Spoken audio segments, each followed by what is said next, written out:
continue to funnel our taxpayer dollars to a foreign government? Do they not understand how out of touch this looks? You don't obviously care about the American people. End all of these wars.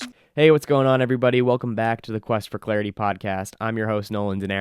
Thank you so much for joining me today, and we're going to start off today by sharing some great news. So, less than 24 hours ago, Kash Patel and Pam Bondi over at the FBI and the Department of Justice released some incredible news that should put all of us at ease about what our government is up to. So, they came out and said that, number one, there is no evidence that Jeffrey Epstein was murdered. Great. That means all of our thoughts, all of our wild conspiracies can go to rest. Number two, he did not keep a client list. Also, great. I was truly convinced, I have to say, that the most powerful figures in our society, the most elite members of the world, were all caught in some blackmail operation. But no, Pam Bondi and Kash Patel have come out while providing thorough and deep analysis of all the available evidence and have said that no, actually, all of your thoughts, everything you were looking at before that suggested there was some sort of big blackmail ring here is actually not true. Aren't you guys excited? Get out of here. You guys are... What is going on? What is our government doing? Who has bought off every member of the Trump administration right now? These were the guys... Look, if in case you couldn't tell, that was obviously not... I'm not serious. This came out less than 24 hours ago. And they expect all of us to just be like good sheep and just walk along with all this and be like, oh, okay. I guess the government isn't lying to us now.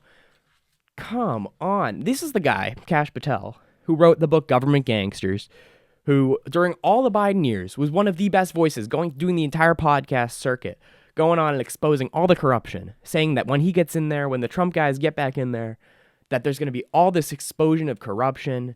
Everything's going to be brought to light. The Epstein, JFK, RFK, MLK, all these lies. The evidence is going to come flying out left and right. You won't even be able to handle it. It'll just be flying out of the administration. The transparency will be incredible.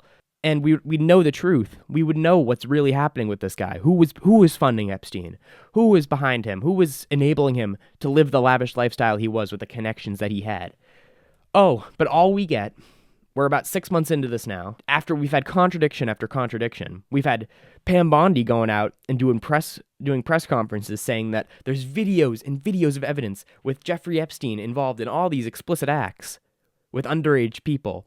And that all these videos, well, they're going to filter through them and then they're going to come out with the ones that they can and they're going to expose the entire operation. Pam Bondi hyping this up as some incredible, she's essentially kind of playing along with the public opinion of this. Like, yes, this is a big elite conspiracy. And that all the truth will come out. And then the FBI sends Kash Patel out on damage control as we're all sitting here like, what is going on, onto Joe Rogan's podcast. And he's contradicting everything that Pam Bondi said. He's weaseling his way out of every single question. He won't answer anything with a straight answer. This is the guy who was the most straight shooting member, one of the most straight shooting members of the Trump campaign surrogates in the build up to the election. And now he won't even answer a question. And then you got Dan Bongino working there underneath Kash Patel at the FBI, who was one of the biggest truth tellers on things like the Trump shooting, on things like the Russiagate conspiracy. One of the greatest truth tellers in the podcast world is now just sentenced to permanent silence and permanent government lingo of this is classified, we can't talk about this, we can't talk about that. And now he's going on Fox News interviews and somberly declaring that actually everything he thought before was a lie and that there is evidence. He won't show us the evidence, but there is evidence that will come out eventually, aka never, that proves all of us are crazy and that none of this is true, and we can choose not to believe them if we want, but why would they possibly lie to us? What reason do they have to lie to us, the American people? They all have these reputations, you see. Well, now they're ruining their reputations, because what is this? If you're going to make statements like everything that you've said the last 4 years is a lie, there actually is a truth that you've discovered through the discovering of new evidence, then you kind of got to provide the evidence, or at least tell us what the evidence is. I mean, okay, as we sit here and get upset about the fact that Jeffrey Epstein's blackmail ring is essentially being swept under the rug by all the powerful people, we have Ghislaine Maxwell, who's still sitting in jail. You have that guy at the New York, I believe it was the New York FBI offices that Pam Bondi was saying was not sending her all the documents they had and completely lied to her. I don't know where the accountability is there. I mean, if we have someone who's explicit. This is like a big scandal. You're accusing them of holding back information and covering up this scandal, and we're just gonna move on in less than a week from that. I'm sorry, I don't want. Why are you expecting the American people to move on from that? There's someone in the government who's covering up an elite blackmail ring. Also, a couple days ago, the modern twist on the Epstein scandal, the Diddy scandal, Diddy just basically got off. He was not convicted of any of the serious crimes. He was convicted of traveling. It was something like traveling to engage in prostitution. As Tim Dillon said, he basically got convicted for sending an Uber. Like, this is what they do. They whittle it down to the most ridiculous thing. It's all this grand everything immediately comes out, and it's this grand conspiracy, and you can't help but be like, what is this? Who is behind this, and who's funding this? And all these ideas start going through your head, and then they let it go on enough. The people with control of the evidence, the people like the FBI and the DOJ, let this go on enough for years and years and years. It's been like 7-8 years since the original Epstein scandal, when he first got arrested and then first killed himself. They let this go on and on and on. So now the people who are still talking about it are seen as absolutely psychotic. And then they can just sweep it under the rug. And now people are tired of it and people forget about it. And that's that. I don't know if that's going to work this time. They've done that before. That's what they're doing right now with the Diddy scandal. And it seems to be working for that one. But the Epstein one the Epstein one's different. It is so infamous at this point. Even the line, Jeffrey Epstein didn't kill himself. That line is so infamous. And the fact that he has connections to all these powerful people, like, for example, Bill Clinton. He has connections to Prince Andrew and the royal family. He has connections to the former Israeli Prime Minister Ehud Barak. He has connections to Les Wexner, connections to Bill Gates, Alan Dershowitz. The list goes on and on and on of the most powerful people in our society, the most notorious financial members of our society, the actors, the athletes, the scientists. The connections this guy had were absolutely insane. And the rabbit hole is just so deep that anyone who's paying attention the slightest bit is like, what is going on here? And why is our government trying to cover this up? I will admit, I had some expectations for this administration. The people like Pam Bondi and Kash Patel, mostly Kash Patel. You know, I had hoped. I wonder what would be happening. Let's live in an alternative timeline for just a second. What would have happened if Matt Gaetz did not get run out of the Attorney General's nomination? Where would we be right now? Would we be in a place of more accountability or less? Many people are saying more. People are saying that if Matt Gaetz just got through and we could have just gotten our guy in there, then all this would now be getting exposed. I don't know, because Kash Patel was our guy too, and now he's running cover for this in the most ridiculous ways. As we add the Jeffrey Epstein scandal to our list of our government's lies, it's important to actually run down the list. Let's run down the list of all the ways that our government has lied to us and it explicitly covered up the truth about many scenarios that implicate the most powerful people in our society. Number 1, the JFK assassination. Obviously, they've been covering this up. Every chance they get. We had the most recent release of documents a couple months ago, which I will admit were actually a pretty good amount of documents. They did provide some interesting information and some interesting stories. And there was no smoking gun, of course. There was no clear-cut evidence that the CIA or blank was involved in the JFK assassination.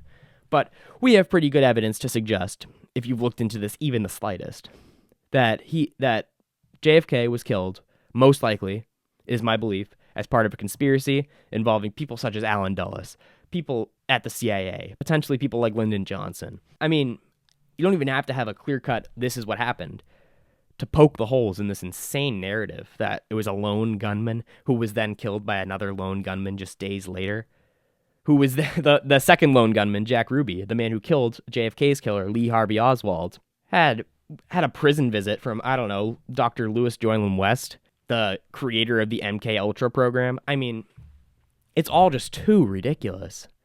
It's all too ridiculous. I mean, of course, then we have the assassinations of RFK and MLK, which are both at best inconclusive. We don't know what happened there. There's significant evidence to suggest that MLK was killed as part of a CIA or FBI conspiracy. But we'll never know because we were told things were going to come out from that, and here we are. As I just mentioned, the MK Ultra program is another lie from our government. The explicit use of psychedelic substances to essentially create assassins for the government, to infuse LSD and other drugs like that into the hippie movement, into the anti-Vietnam War movement, to make these movements look insane, into the civil rights movement, essentially make these movements look insane and discredit them. Then, of course, we have the more modern ones, like Russiagate, where it was a literal government conspiracy from the top, an attempted coup against a United States president, Donald Trump. The Russiagate conspiracy, where they literally tried, admitted on 60 Minutes, the people at the FBI trying to initiate the 25th Amendment to oust Donald Trump from power. And when they realized they couldn't get the cabinet to get on board, they went forward with the investigation. So this was a literal government coup. They admitted it in their own words. And there was never any evidence that Donald Trump had ties to Russia or Vladimir Putin. Another lie, the origins of COVID. We were told for years and years that we couldn't discuss that COVID had originated from the lab in Wuhan, China. From the COVID lab in Wuhan, China. We were told that was a racist conspiracy theory, and that actually it's more racist to say that it came from the COVID lab in China than it was to say that someone in China ate a bat soup in the mountains and then spread this disease worldwide. So it was not racist to say that, but racist to imply that this disease could have originated in the lab that was literally doing gain-of-function research. Anthony Fauci lying to the American people, saying that if you got the COVID vaccine, you might get sick, but you wouldn't even feel it. It's like you wouldn't even be sick. You couldn't spread it to other people. You're not doing it for yourself. You're doing it for everybody else. Of course, the lockdowns that never worked. Look at any study on this. Look at any comparison of lockdown counties versus not lockdown counties. There was no difference in the spread of COVID-19 at all whatsoever. It was a complete lie from the government. There was, of course, the scandal more recently of Joe Biden's health, his mental decline. Joe Biden had been declining for years, and his administration purposely colluded with the press, alongside people who are now trying to make money off of it, like Jake Tapper, to cover up and shame anybody who said a word about Joe Biden's health as hateful. He shamed Laura Trump. He said that she was anti-kids with stutters because she criticized Joe Biden. She criticized the fact that Joe Biden was obviously in mental decline, even from 2019 when he first ran for president. Then, of course, we have the fact that we still, just about, by the time this is posted, it'll be right about a year after Donald Trump was shot in Pennsylvania, and we still have almost no information about the shooter. What is going on? To add to that list, we have Jeffrey Epstein's case being swept under the rug, and we have Diddy being essentially let off. When everyone watching this right now, understand the government is lying to you, and the government has been lying to you since the 60s at the very least. But that's when it really ramped up, and these agencies became more powerful than the government itself. So based on that list, it's impossible to deny that the government has been lying to us for decades and decades and decades at this point, and it's not going to stop anytime soon, which was made clear by this latest press release from the DOJ. So it's our job to be completely skeptical of everything that comes out of our government. We have to be skeptical and question literally everything, because there's nothing that comes out of the government based on their entire history that is really trustworthy at all. We're not run by the people, which was the promise of the founders. We're run by a bunch of intelligence agencies, and the sooner we learn that, the sooner we can potentially change the course. Thank you so much for watching today. Be sure to like and subscribe. Follow me on Spotify, Instagram, and X. And yeah, have a good day.